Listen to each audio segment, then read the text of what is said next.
Hey guys, my name is Wes, and you're watching Wes Nichols TV, and today I'm reviewing Doctor Strange. Doctor Strange is a 2016 Marvel, sci-fi, magic, action, comic book film starring Benedict Cumberbatch, Tilda Swinton, Chiwetel Ejiofor, Rachel McAdams, and Mikkelsen. Is directed by Scott Derrickson and is the latest in a long line of Marvel Cinematic Universe films. My favorite thing about this film, and it's going to be the go-to for any conversation you ever talk about this film ever again, is the visuals. They are, and I could go on and on about this visuals in this film, but I'm going to try to keep it short.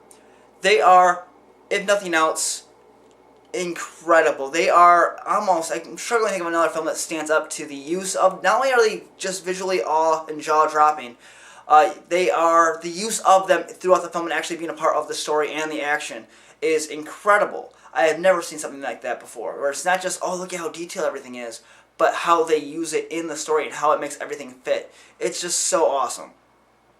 On top of that, even the small things, the use of magic in the film, it looks amazing.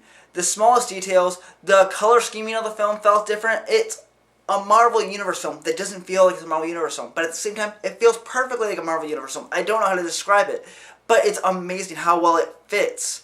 I could go on and on. Literally, if you gave me the worst narrative of any Marvel film ever, or just terrible, you give me like the story of the room, like the Timing Was So room, but you put these visuals behind it, I'm like, that movie's a 4 out of 5, 5 out of out of 10. Like, it's still a good movie, like right down the middle.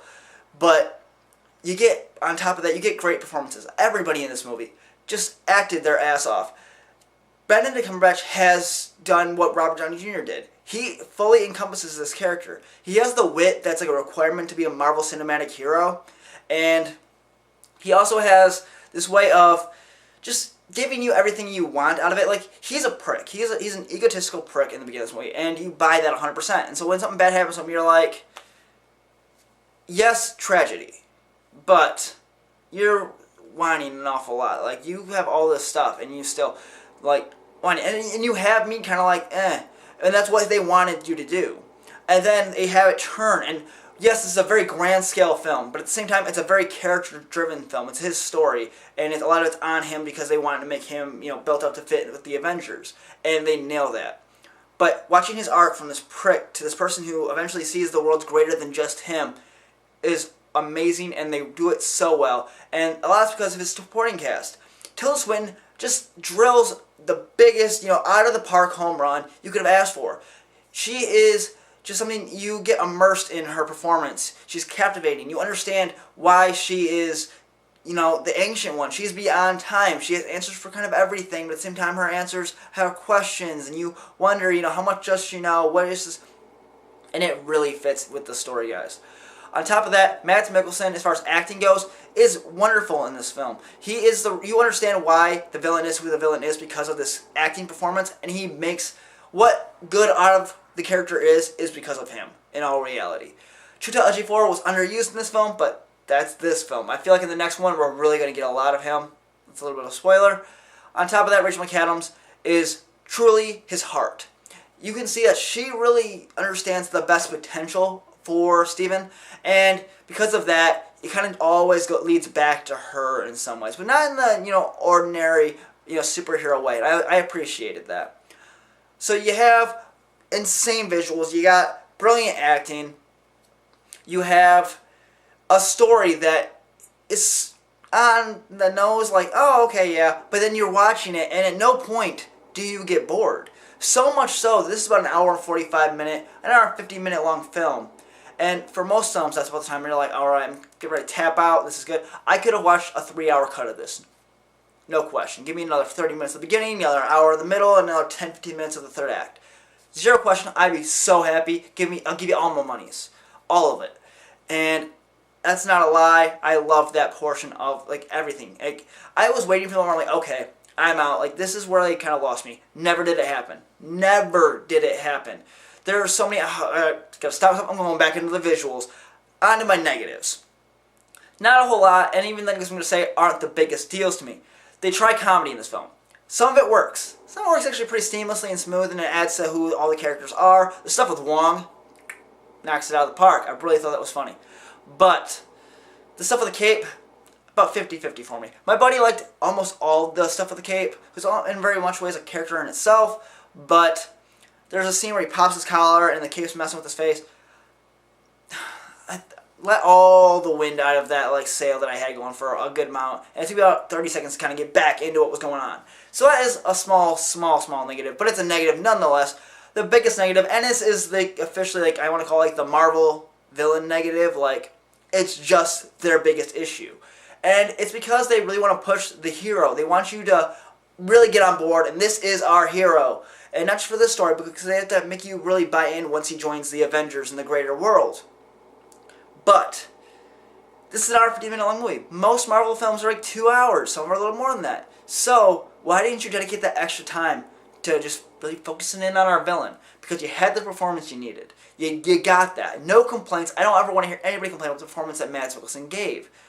But good films make you buy, like, the villain. Okay, yeah, he's a villain, I get it. And we got that. We bought that he's a bad guy. He's imposing. He's physically imposing. His skills in the arcane arts, they were imposing. You figured out how he's a physical threat to our universe. Sure. That's a good portion of it, and that's why this film works as far as his villainy goes.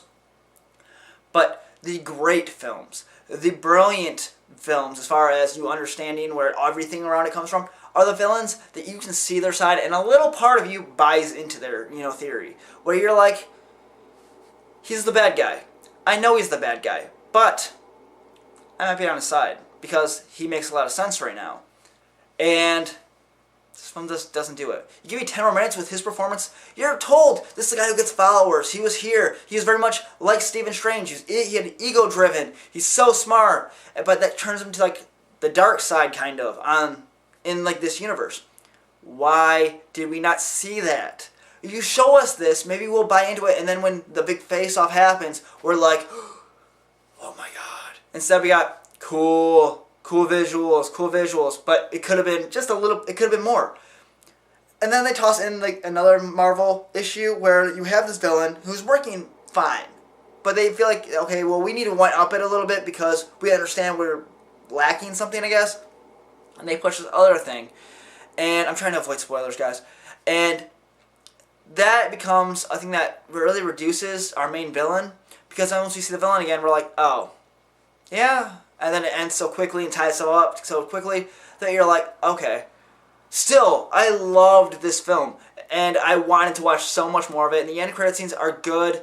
The first one I really liked with the greater Marvel Universe type of thing, and the second one was something I enjoyed all the way to like where it's going with that character, sadly. But I really dug that stuff.